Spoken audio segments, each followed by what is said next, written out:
오늘은 창세기 강의 58번째 시간으로 여호와의 이름을 부르며 거기 장막을 쳤더니 라는 제목으로 말씀을 나누겠습니다. 방금 읽은 창세기 26장 12절과 13절, 14절을 보겠습니다. 이삭이 그 땅에서 농사하여 그 해에 100배나 얻었고 여호와께서 복을 주심으로 그 사람이 창대하고 왕성하여 마침내 거부가 되어 양과 소가 떼를 이루고 종이 심이 많으므로 블레셋 사람이 그를 시기하여.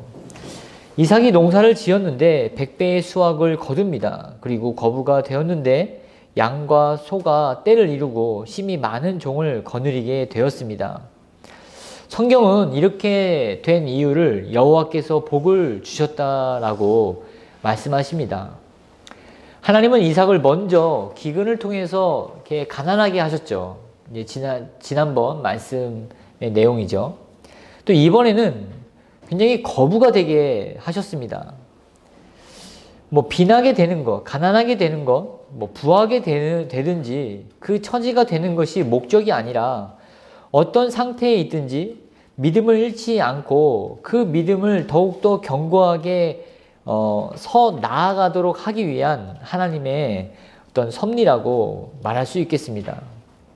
여러분, 우리의 믿음이 건강한지 아니면 건강하지 않은지를 어떻게 알 수 있겠습니까? 몸이 건강하면 일상생활의 루틴을 정상적으로 이어가지 않습니까? 그것으로 우리의 이렇게 신체의 건강 상태를 체크해 볼 수 있습니다. 내가 정한 시간에 일어나고, 일을 또 이렇게 정상적으로 처리를 하고, 감정의 어떤 부분들도 잘 이렇게 이겨내고, 또 스트레스도 잘 이렇게 처리하는 그런 부분들을 우리가 볼 수 있지 않겠습니까? 이렇듯 우리의 믿음의 건강 상태는 하나님과의 관계를 정상적으로 이어가느냐 이어가지 못하느냐에 따라서 우리의 믿음의 건강을 체크해 볼 수 있습니다. 두말할 필요 없이 바로 이렇게 관계를 보는 것이죠. 한번 예를 들어 보겠습니다. 여기 이렇게 두 부부가 있습니다. 한 부부는 가난하거나 부하거나 변함없이 서로를 존중하며 섬기며 희생하고자 하는 태도를 꾸준하게 가져가면서 더욱더 큰 사랑과 신뢰를 쌓아가는 반면, 다른 한 부부는 어떤 일을 겪게 되는지, 좋은 일이든지 나쁜 일이든지 관계가 더욱더 멀어지고 깨지고 또 이렇게 안 좋게 되는 부분으로 나아간다는 것입니다. 우리도 만나는 환경이나 상황에 따라 하나님과의 관계를 어느 쪽으로 흐르게 하는지를 우리가 선택한다는 말씀입니다. 하나님은 물론 이삭과 더 좋은 관계를 바라시고 이삭에게 기근도 당하게 하시고 또 부하게도 하신 것입니다. 오늘 본문에서 이삭은 거부가 된 후에 여러 가지 시험을 만납니다. 뜻하지 않는 위험 속에서 이삭은 믿음을 잃지 않고 어떻게 위기들을 헤쳐나가는지를 살펴보면서 오늘을 사는 우리에게 주는 교훈을 이렇게 받는 시간을 갖도록 하겠습니다. 14절입니다. 양과 소가 떼를 이루고 종이 심이 많으므로 블레셋 사람이 그를 시기하여. 이삭의 첫 번째 시련은 블레셋으로부터 받는 시기였습니다. 우리 속담에도 이렇게 사돈이 땅을 사면 배가 아프다라는 말이 있듯이 기근의 시기에 양식을 구하러 온 한 가족을 맞이했더니만 이들이 자기들의 땅에 와서 농사를 짓더니 자기들보다 더 큰 부자가 된 것입니다. 그런데 이들의 시기는 이게 진심이었습니다. 마음속으로만 시기한 것이 아니라 그 마음을 담아 행동으로 옮긴 것이죠. 15절과 16절을 보십시오. 그 아버지 아브라함 때에 그 아버지의 종들이 판 모든 우물을 막고 흙으로 메웠더라. 아비멜렉이 이삭에게 이르되 내가 우리보다 크게 강성한즉 우리를 떠나라. 여러분 한번 보십시오. 블레셋의 행동은 우물을 막고 흙으로 메우고 또 이삭이 살던 곳에서 쫓아냅니다.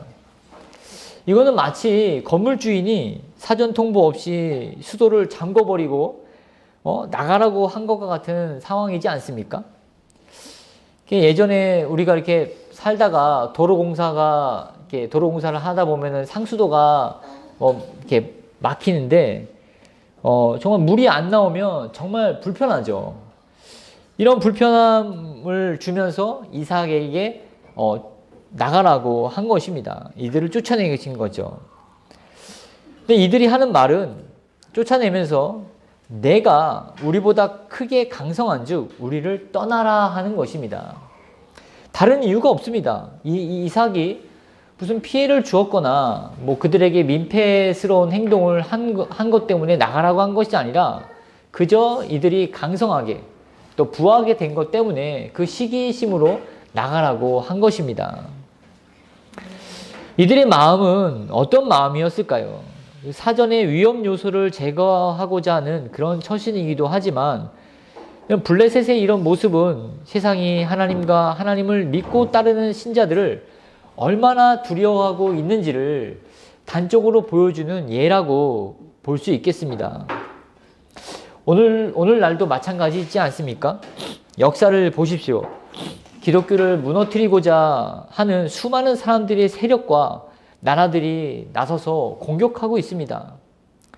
하지만 지금까지 우리는 승리해 왔고 또 히브리서 기자는 이 승리를 다음과 같이 기록하고 있습니다. 히브리서 11장 33절 이하의 말씀을 제가 한번 읽어보도록 하겠습니다.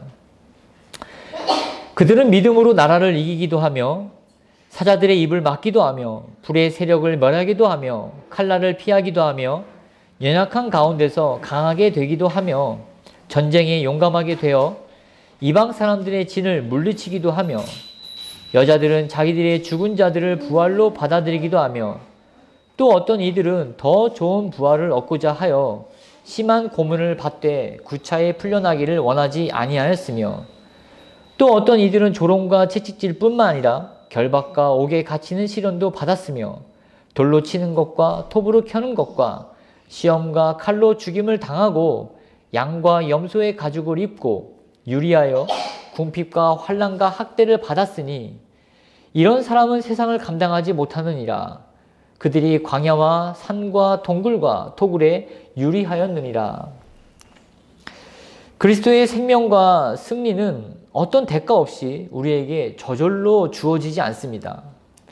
오늘 본문의 이삭도 이제 살만하게 되었는데 파놓은 우물이 막히고 자리 잡은 터전에서 쫓겨나야 하는 신세가 되고 말았습니다. 어처구니 없는 일을 겪어야 했던 것입니다. 예수님을 믿는 신자가 이런 상황을 종종 겪는 것을 아시고 주님은 다음과 같이 이렇게 말씀하셨죠. 적은 무리여 무서워 말라. 너희 아버지께서 그 나라를 너희에게 주시기를 기뻐하시느니라. 여러분, 이런 어려운 상황, 힘든 상황을 이기고 극복할 수 있는 힘은 우리는 어디에서 구할 수 있겠습니까? 바로 예수 그리스도로 말미암아 예수 그리스도로부터 오는 힘과 지혜로 이런 위기의 상황에서 이겨내고 또 승리할 수 있다라는 것입니다.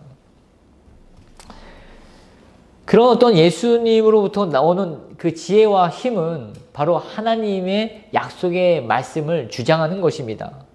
언약을 주장하는 것이죠. 언약 백성임을 인식하고 그 언약 앞에 나아가는 것입니다. 이삭은 어떻게 처신했습니까? 17절에서 19절을 보겠습니다. 이삭이 그곳을 떠나 그랄 골짜기에 장막을 치고 거기 거류하며 그 아버지 아브라함 때에 팠던 우물들을 다시 팠으니 이는 아브라함이 죽은 후에 블레셋 사람이 그 우물들을 메웠습니다. 이삭이 그 우물들의 이름을 그의 아버지가 부르던 이름으로 불렀더라. 이삭의 종들이 골짜기를 파서 샘 근원을 얻었더니 떠나라고 한 블레셋 사람들에게 일말의 저항도 하지 않고 이삭은 그 자리를 떠나 골짜기로 갔습니다. 그리고 그곳에서 아버지 아브라함이 팠던 우물을 다시 파고 샘 근원을 얻었습니다. 그리고 그곳을 아버지가 부르던 이름으로 불렀습니다. 이삭이 이렇게 한 이유는 아버지에 대한 존경심에 대한 표현이자 소유권을 주장하고자 하는 의도가 담겨있는 처신이라고 볼 수 있겠습니다. 그렇죠. 먼저 팠던 우물들이 막혔어요. 골짜기로 가서 아버지가 팠던 우물들을 다시 이제 복원시켰습니다. 아버지가 부르던 이름으로 그 우물 이름을 불렀습니다. 만약을 대비한 거죠. 또 목자들이 찾아오면 내 아버지가 팠던 우물을 나는 지금 똑같이 팠던 것이다. 역사적으로 너희들이 허락하지 않았냐. 아버지가 평안하게 이곳에서 살 수 있도록 너희들이 허락한 것처럼 나도 허락해 달라 라고 하는 의도가 숨겨져 있던 것이죠. 블레셋 사람들이 찾아왔습니다. 그러나 이삭의 생각과는 다르게 이 블레셋 사람들의 생각은 이삭의 생각과 차이가 있었죠. 그 부분이 20절부터 22절 말씀입니다. 그날 목자들이 이삭의 목자와 다투어 이르되 이 물은 우리의 것이라 하매 이삭이 그 다툼으로 말미암아 그 우물의 이름을 에색이라 하였으며 또 다른 우물을 팠더니 그들이 또 다툼으로 그 이름을 신나라 하였으며 이삭이 거기서 옮겨 다른 우물을 팠더니 그들이 다투지 아니하였으므로 그 이름을 르호봇이라 하여 이르되 이제는 여호와께서 우리를 위하여 넓게 하셨으니 이 땅에서 우리가 번성하리로다 하였더라. 이삭은 그랄의 목자들과 다툼으로 말미암아 아버지가 불렀던 우물을 에색이라고 불렀습니다. 에색은 다툼이라는 뜻이죠. 그리고 이삭은 다른 곳에 우물을 팠는데 그곳에서 또 다툼이 일어났습니다. 그래서 이 신나는 대적하다라는 뜻입니다. 우물을 파는 곳마다 다툼이 일어나고 분쟁이 일어나자 이삭은 마지막으로 멀리 옮겨서 우물을 팠습니다. 이 마지막으로 판 우물까지는 그랄의 목자들이 오지 않았습니다. 그러자 이삭은 르호봇이라는 이름을 우물에 붙입니다. 이 르호봇이라는 뜻은 장소가 넓다라는 뜻입니다. 이삭은 매우 번거롭고 시끄럽기도 하며 수치스러운 일을 3번이나 겪어야 했습니다. 계속해서 쫓겨나는 이삭은 가장으로서 또 족장으로서 체면이 말이 아니었겠죠. 그럼에도 불구하고 이삭은 텃세를 부리는 목자들에 대해서 일말의 저항도 하지 않고 바보스럽게 또 어렵게 판 우물을 내주면서 이곳 저곳에 옮겨 다니게 되었습니다. 더군다나 이 두 번째 팠던 그 신나, 이게 하나, 둘, 세 번째죠. 신나와 마지막으로 판 르호봇까지의 거리는 약 29km나 떨어진 지역이었습니다. 직선거리로 29km였으니까 이렇게 걸어서 가는 길은 더 멀었겠죠. 이삭은 먼 곳까지 이동을 하는 수고를 감수하면서 우물 분쟁의 문제를 해결하고자 했습니다. 3번째 우물을 판 곳에서 이삭이 고백하는 말을 들어보십시오. 여호와께서 우리를 위하여 넓게 하셨으니 이 땅에서 우리가 번성하리로다. 우리는 우물 사건을 통해서 이삭이 취한 태도를 이렇게 보면서 몇 가지 교훈을 얻을 수가 있겠습니다. 첫째로 이삭은 우물 분쟁의 문제를 하나님으로부터 말미암은 문제임을 알고 하나님의 방식대로 문제를 해결해 나갔습니다. 중요한 것은 하나님의 방식대로 문제를 해결해 나갔다는 것입니다. 여러분, 이제 오늘 본문의 서두에 이삭은 지금 어떤 상태에 있죠? 매우 큰 부자가 됐죠. 거부가 됐습니다. 거부가 된 상태에다가 수많은 종을 거닐고 있었습니다. 기세가 하늘을 찌를 듯한 법도 있지만 이 시기에 우물을 가지고 시비를 거는 무리들을 향해서 이삭 자신이 가진 어떤 이 재력과 이 권력을 사용해서 물리칠 수 있지 않았겠습니까? 그러나 이삭은 그런 어떤 자신이 갖고 있는 방법을 사용하지 않았다는 것입니다. 무슨 말입니까? 자신이 사용할 수 있는 카드를 버리고 하나님이 주시는 카드를 들었다는 것입니다. 이 하나님이 주신 카드를 딱 보니까 뭐라고 쓰여져 있습니까? 양선. 네? 그것은 이번만이 아니라 두 번, 세 차례, 두세 차례에 걸쳐서 아마 네 번, 다섯 번 그렇게 찾아왔더라도 이삭은 자신의 어떤 힘을 사용하지 않고 하나님이 주신 그 방법, 양선이라고 하는 방법을 들어서 이 우물 문제를 해결했을 것입니다. 가난하고 힘 없을 때 물러나는 것은 그냥 당연하죠. 자연스럽죠.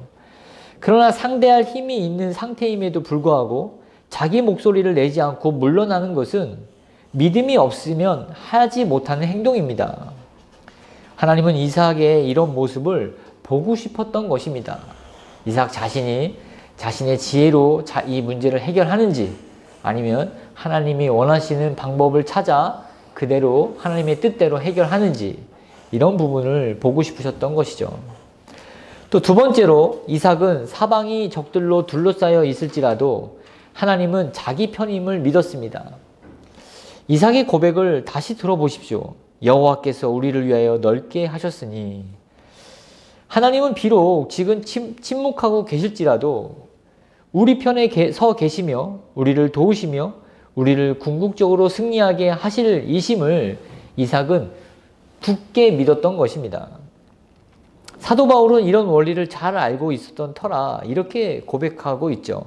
고린도후서 4장 8절에 우리가 사방으로 우겨쌈을 당하여도 쌓이지 아니하며 답답한 일을 당하여도 낙심하지 아니하며 사방이 막혀있는 상황에 여러분이 있게 될지라도 하늘은 열려 있으며 하나님은 여러분을 눈동자와 같이 지켜보고 계심을 잊지 마십시오.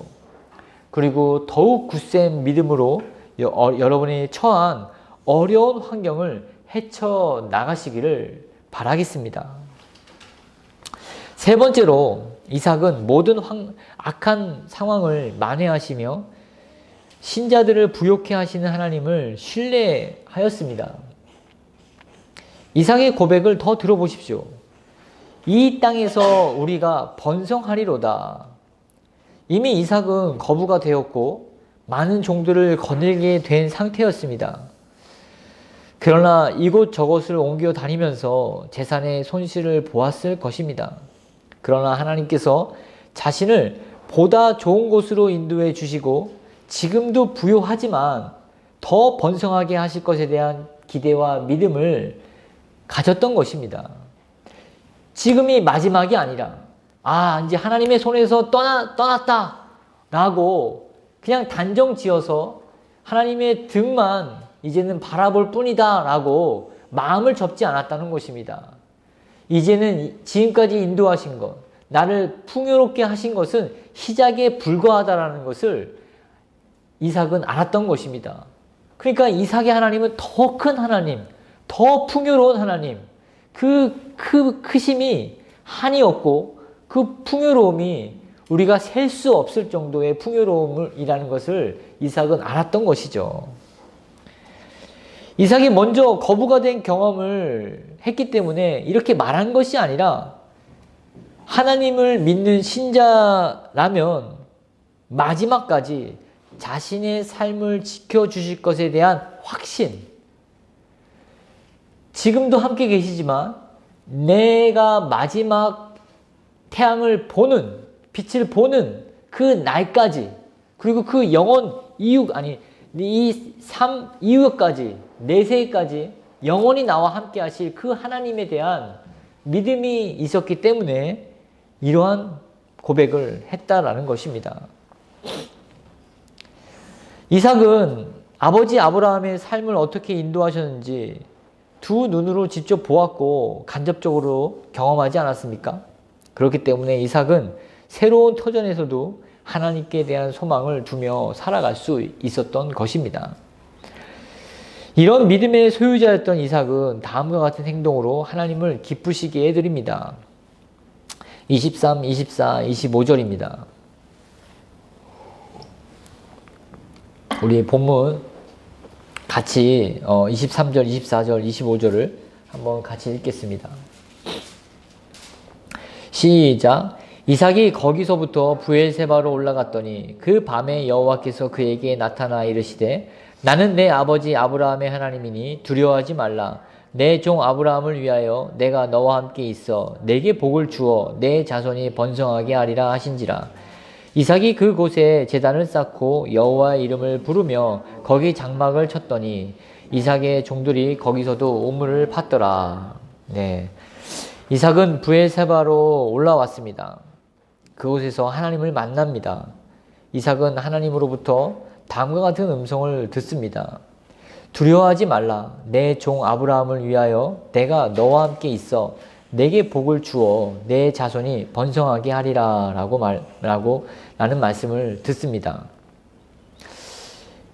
이 장면은 마치 굉장히 우리가 익숙하죠. 아브라함 때 하나님은 수차례 나타나셔서 이와 같이 말씀을 하시는 모습을 우리가 보았기 때문에 매우 익숙한 장면입니다. 그러나 기근으로 시작해서 브엘세바에 이르기까지 이삭의 여정을 한번 생각해 보십시오. 살던 곳에서 기근을 만납니다. 그랄 땅에 와서 여러 가지 일들을 겪고 또 우물 때문에 여기저기서 쫓겨나고 창피를 당하고 수모를 겪고 마지막에 이제 르호봇에 이르기까지 힘든 여정을 겪어왔습니다. 그리고 이제 됐다. 여기서 이 넓은 곳을 하나님이 우리에게 주시기 위해서 이렇게 고생하게 하셨구나 라고 매듭을 지으면 되겠지만 이것은 온전한 매듭이 아니었습니다. 환경적으로 르호봇에 이르렀지만 그것이 전부가 아님을 방금 읽은 이 본문의 말씀을 통해서 우리에게 말씀하고 계십니다. 그 영혼이 하나님과 만나야 하고 교통해야 하고 교제해야 진정한 르호봇이 된다라고 우리에게 말씀하고 계시다는 것입니다. 그저 환경적으로 풍요롭고 그냥 넉넉하고 한 일마다 형통하고 또 여러 가지 문제가 없이 그냥 평안한 삶이 르호봇이 아니라 하나님을 만나서 그분의 음성과 그분의 말씀 안에서 거하게 될 때 진정한 르호봇이라는 것을 우리에게 말씀하고 계시다는 것입니다. 우리도 그렇죠. 작년 이맘때 저는 이게 날씨가 추워지니까 작년 이맘때가 생각이 많이 납니다. 우리는 살던 곳에서 더 좋은 환경에서 이렇게 하나님의 인도함을 받았습니다. 그리고 수년 동안 기도했던 교회 예배당도 생겼습니다. 환경적으로 굉장히 나아졌죠. 우리도 르호봇을 경험하였습니다. 그러나 여러분, 오늘 본문의 이삭처럼 여러분은 이 진정한 르호봇, 영적인 르호봇을 경험하고 계십니까? 하나님을 만나셨습니까? 우리는 이 점을 잊지 않아야 합니다. 하나님을 만나지 않고서 아무리 넓은 땅, 풍요로운 땅에 거한다 한들 의미가 없다는 것입니다. 하나님의 음성, 하나님의 약속을 들은 이삭은 그곳에 제단을 쌓고 여호와의 이름을 부르며 그곳에 장막을 칩니다. 그리고 거기서도 우물을 파고 거기서 삶을 이어나갑니다. 넓은 땅, 평온하고 이제 내가 판 우물을 덮으러 오는 적들이 없는 곳이 안식처가 아니라 하나님을 만난 곳, 하나님을 만날 수 있는 곳, 하나님을 마음껏 부르고 그분의 음성을 들을 수 있는 곳, 하나님께 영과 진리로 참된 예배를 드릴 수 있는 곳이 진정한 안식처임을 깨달은 이삭의 행동을 우리에게 보여주고 있는 이유는 무엇입니까? 우리도 이와 같이 살아야 된다. 이와 같이 우리의 환경을 만들어야 된다. 라고 우리에게 말씀해 주고 계신 것입니다. 그래서 이삭은 하나님을 만난 브엘세바의 장막을 치고 우물을 파서 자신의 진정한 안식처로 삼은 것입니다.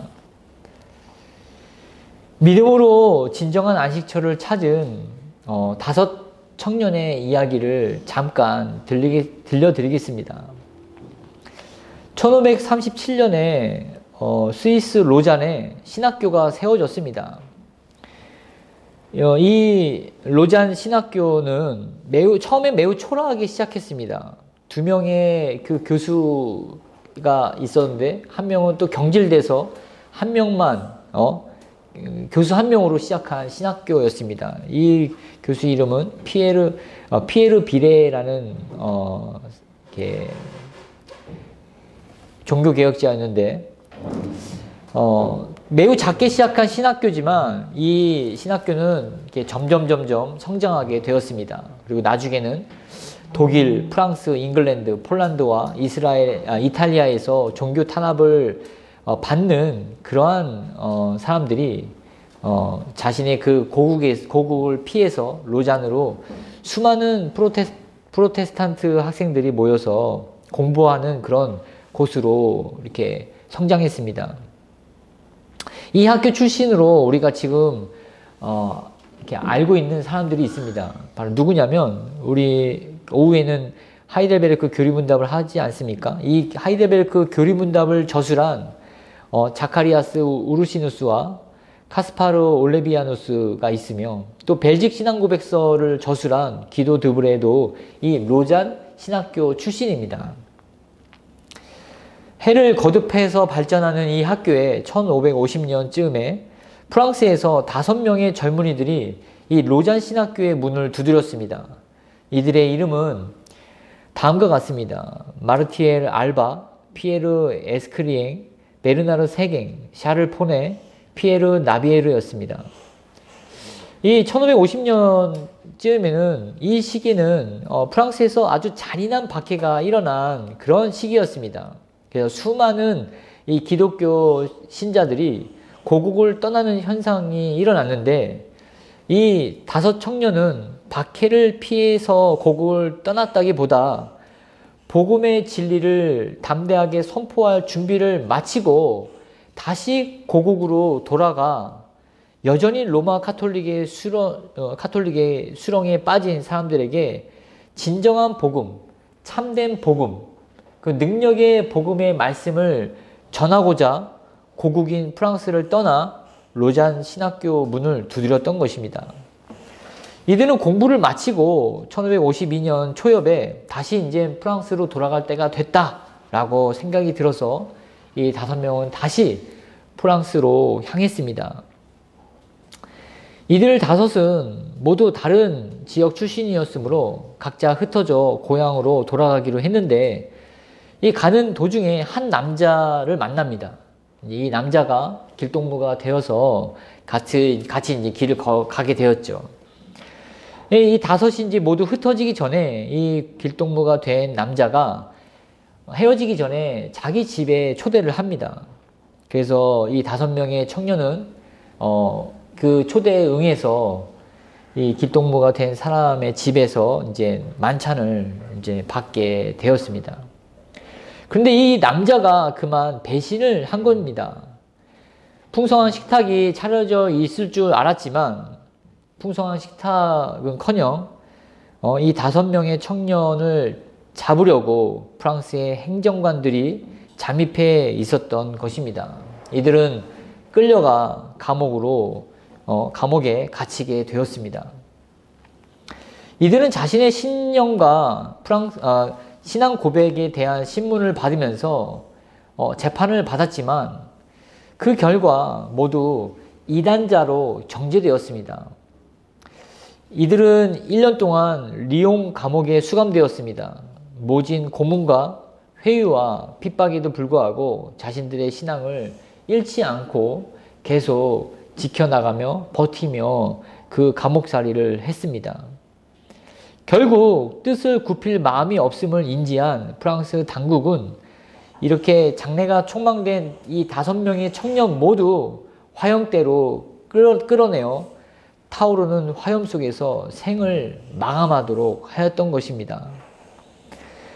지켜보는 시민들이나 집행하는 행정관 모두가 이들의 죽음에 숙연한 마음으로 이 집행되는 화형을 침묵 속에서 지켜보고 있었습니다. 하늘 높은 줄 모르고 치솟는 불꽃은 그들을 휘감고 이들의 살을 뼈를 태우며 높은 곳까지 연기를 뿜어냈습니다. 불꽃 가운데서 이들의 나지막한 음성만이 들렸던 것입니다. 이들은 서로를 위로하며 담대하게, 형제여 담대하게나, 하나님께서 우리를 지켜보고 계시며 우리가 이렇게 생을 끝난다 할지라도 이것이 하나님의 뜻이라면 우리는 하나님의 영광을 위해서 쓰임받는 것으로 족해야 됩니다 라고 서로를 위로하며 담대하게나 라는 음성을 서로에게 나누었던 것입니다. 하나님을 앙망한 다섯의 청년들은 서로를 격려하며 불꽃에 그런 휘감으면서 정말 한 줌의 재로 이 세상에서 생을 마감했던 것입니다. 이들의 안식처는 사람들이 환영하고 사람들이 자신의 그 갈망을 어찌하지 못해서 하나님의 말씀을 듣고자 이들 앞에 서는 그런 곳이 아니라 정말 온몸을 사르는 그런 화염 속이었습니다. 이곳이 바로 하나님의 사명이 있는 곳이었고 하나님의 뜻이 이루어지는 곳이었고 하나님의 말씀이 있는 곳이 이들의 안식처가 되었던 것입니다. 정말 우리가 상상하기에는 너무 어처구니 없는 그런 생을 마감했지만 하나님의 뜻으로 말미암아 이들은 이렇게 생을 마감했던 것입니다. 이들은 끌려가지 않았습니다. 자신의 두 발로 선택했고 마지막까지 자신의 믿음을 굽히지 않고 자신의 목숨을 앗아갈 그 프랑스 정부에 대해서 두려워하지 않는 믿음으로 참된 믿음이 어떤 것인지를 보여줬던 것입니다. 이것이 바로 믿음이라는 것입니다. 상황이 좀 불리하면 뒤로 물러서고 좀 내가 손해볼 것 같으면 이리 피하고 저리 피하는 것이 믿음이 아니라 하나님이 정하신 곳, 하나님께서 내게 주신 그 사명을 완수하는 곳, 그곳을 지켜내고 그곳에 서 있는 것이 참된 믿음임을 우리에게 보여주는 예라고 볼 수 있겠습니다. 다시 본문으로 돌아와서 26절입니다. 아비멜렉이 그 친구 아우삭과 군대장관 비골과 더불어 그랄에서부터 이삭에게로 온지라. 무슨 일인지 아비멜렉이 이삭을 찾아왔습니다. 자기를 고생시킨 장본인이 나타나자 반갑지 않았겠죠. 그래서 이삭이 이렇게 말합니다. 27절에 이삭이 그들에게 이르되 너희가 나를 미워하여 나에게 너희를 떠나게 하였거늘 어찌하여 내게 왔느냐.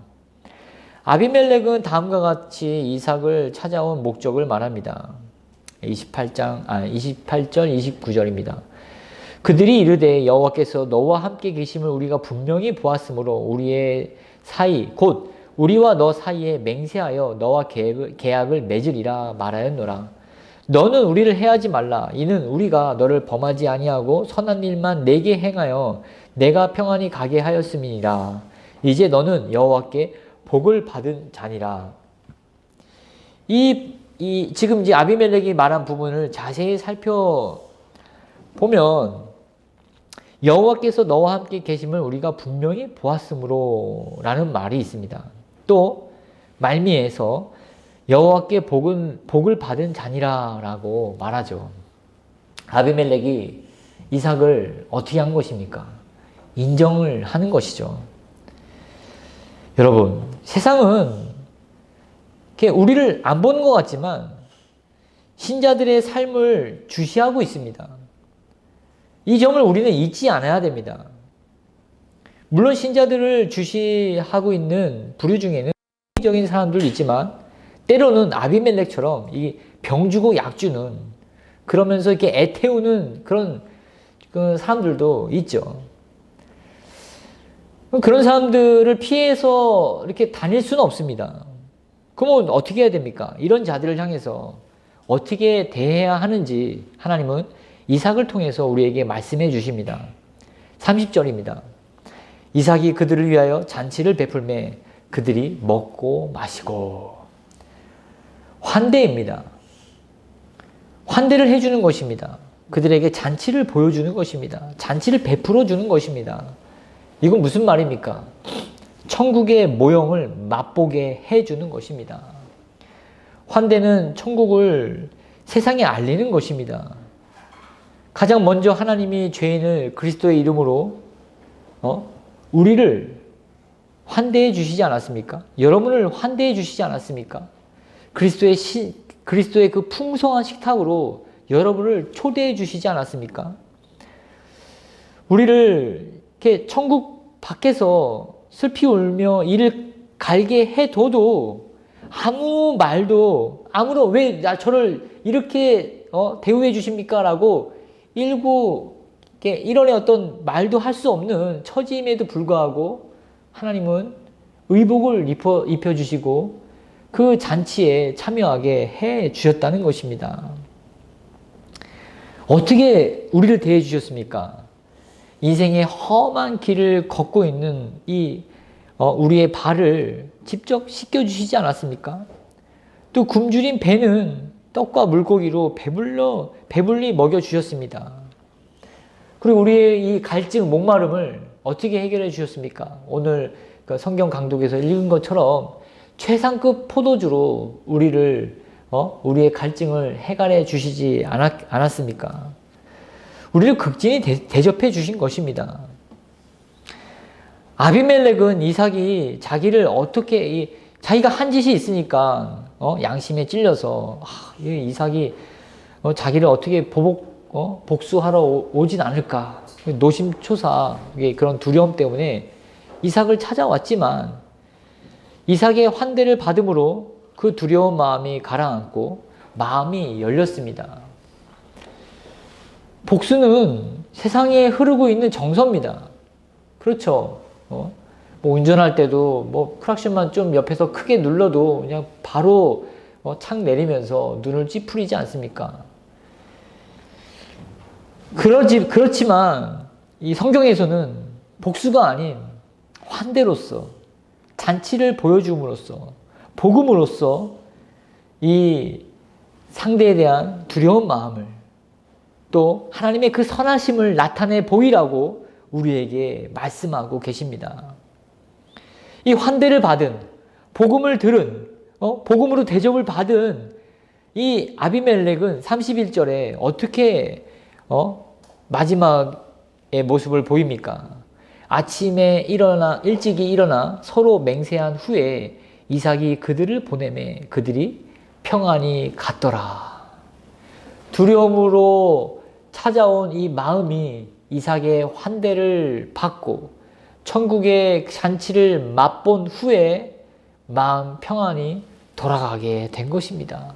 이삭을 통해서 하나님을 만났을 뿐만 아니라 천국이 어떤 곳인지를 알게 되었고 복음이 어떤 것인지를 소개받은 것입니다. 이 일은 우리가 각자 해야 할 일이지만 특별히 교회가 이런 역할을 해야 한다고 우리에게 말씀해 주시고 계십니다. 분쟁을 일으키려면 얼마든지 일으킬 수 있는 상황임에도 불구하고 이삭은 그런 쪽으로 자신의 선택을 하지 않았습니다. 예수님은 이삭과 같은 태도를 가리켜 이렇게 말씀하십니다. 화평하게 하는 자는 복이 있나니 그들이 하나님의 아들이라 일컬음을 받을 것이며, 마태복음 5장 9절에 이렇게 말씀하셨죠. 여러분, 우리가 가는 곳마다 여러분은 어떤 역할을 감당하십니까? 환대를 베풀면서 천국의 잔치를 보여줌으로써 그리스도의 넉넉한 사랑을 보여주시는 그런 역할을 하고 계십니까? 아니면 나에게 쫓아오는, 나에게 악한 감정을 갖고 나에게 손해를 끼치는 사람에게 더 큰 손실을 보여주기 위해서 양날의 칼을 갈고 복수를 다짐하는, 더 분열시키고 더 문제를 어렵게 만드는 쪽으로 가십니까?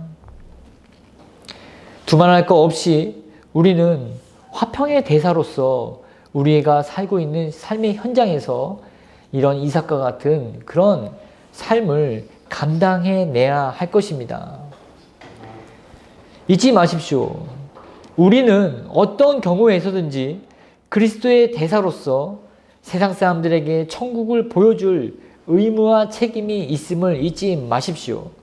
손해를 보고 마음이 상하고 또 어떤 삶의 의욕이 다 바닥이 날 수도 있습니다. 그렇지만 최선을 다해서 그들을 대접하십시오. 환대를 받는 그들이 신자이든 불신자이든 그들은 곧 하나님을 통해서, 여러분들을 통해서 천국을 볼 것입니다. 그리고 중요한 것은 하나님이 여러분과 함께 하신다는 것입니다. 마지막으로 32절, 33절을 보겠습니다. 그날에 이삭의 종들이 자기들이 판 우물에 대하여 이삭에게 와서 알리어 이르되 우리가 물을 얻었나이다 하며 그가 그 이름을 세바라 한지라. 그러므로 그 성읍 이름이 오늘까지 부엘세바더라. 하나님이 이렇게 보상해 주십니다. 그리고 하나님이 영원히 그 이름을 기억하신다고 우리에게 말씀하고 계십니다. 고린도후서 6장 10절에 다음과 같이 이러한 처지에 있는, 이와 같은 처지에 있는 사람들을 향해서 바울은 이렇게 고백하고 있습니다.